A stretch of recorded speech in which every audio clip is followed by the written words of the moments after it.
Now, as we said earlier, what Alberta announced today is very much in reaction to the federal government's gun buyback program. And with his thoughts on this, we're now joined by Pierre-Yves Bourduas, former Deputy Commissioner of the RCMP, now President of PY Public Safety Management. PY, good to see you again. Always a pleasure. So obviously, Alberta has an issue here with the gun buyback program, not only the details of that law, but also the spirit of that law. But at the end of the day, what we now have is a federal statute that says one thing and a provincial directive saying another once it's adopted. How complicated is this going to be operationally for police on the ground in Alberta?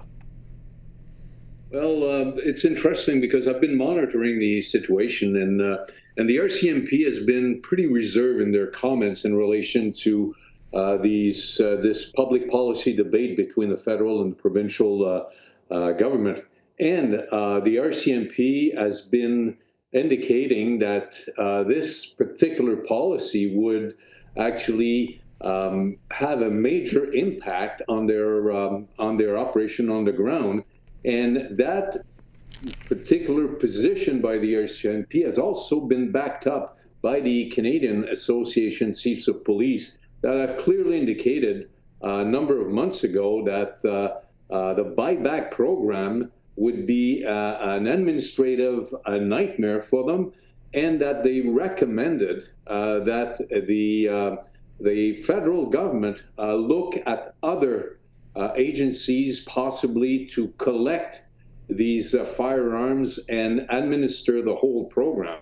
So therefore, the RCMP and the Canadian Association Chiefs of Police have clearly indicated that their current financial and human resources does not allow them to actually engage in this particular program. Yeah, so limitations with the resources that they have, as you say, and we should point out that right now we're still in this amnesty period. But come the end of October of next year, anyone that has one of these listed firearms that does not either decommission them or hand them back, they risk breaking the law and being charged with possessing an illegal firearm. So walk us a bit through some of the reasons you're seeing as to why that is actually difficult for police to carry out. First and foremost is their current workload. Most public safety agencies nationwide are pretty strapped with regards to the workload that they currently have to manage. You just look at homelessness, you look at violent crime across the country, plus the pressure that is being put on managing our border between the United States and Canada. So these are huge operational challenges that law enforcement writ large have to manage. So therefore, tagging on top of all of this, the administration and the collection of restricted firearms would therefore be an additional burden that the law enforcement agency nationwide can do without. Mm-hmm. Well, we certainly heard the Alberta Attorney General today say that they would rather the federal government focused on things like repeat offenders, people that continually break bail, rather than focusing in on a program like this. But is there any worth at all in a program that would take such firearms off the street? Again, that can have such devastating harm.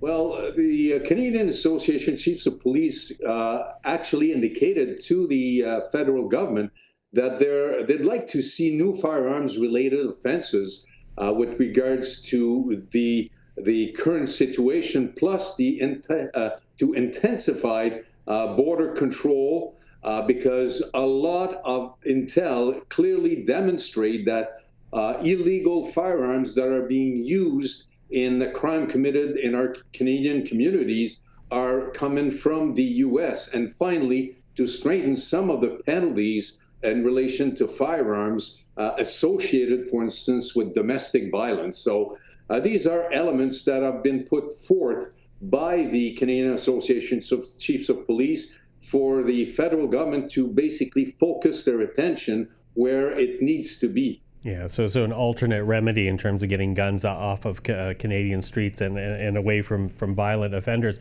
But I was wondering what you took away from the Nova Scotia pilot program. That essentially ran from October till the middle end of November. And on that pilot program, the hope was that 200 guns, firearms would be surrendered. But according to one local councillor, only 22, so far short of the 200 hoped for, only 22 firearms were actually surrendered. What do you take out of that effectiveness?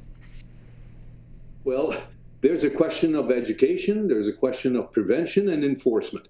So therefore, with regards to educating the public, the message, I'm not convinced, if you relate to these particular number, is getting through to the general public. Secondly, some of the people that are in possession of these firearms are legitimate gun owners. So therefore, they see themselves as not being the criminal, not being part of the problem, and certainly not being part of the solution, as they're law-abiding citizen using firearms as a personal type of activities and sports. So therefore, there needs to be maybe a little more education with regards to the Canadian public, but also a little more buy-in. And I'm not convinced that this particular program out of Alberta, this pilot project, has yielded expected results. Mm-hmm, mm-hmm. Yes, the one in Nova Scotia, as you're referencing there.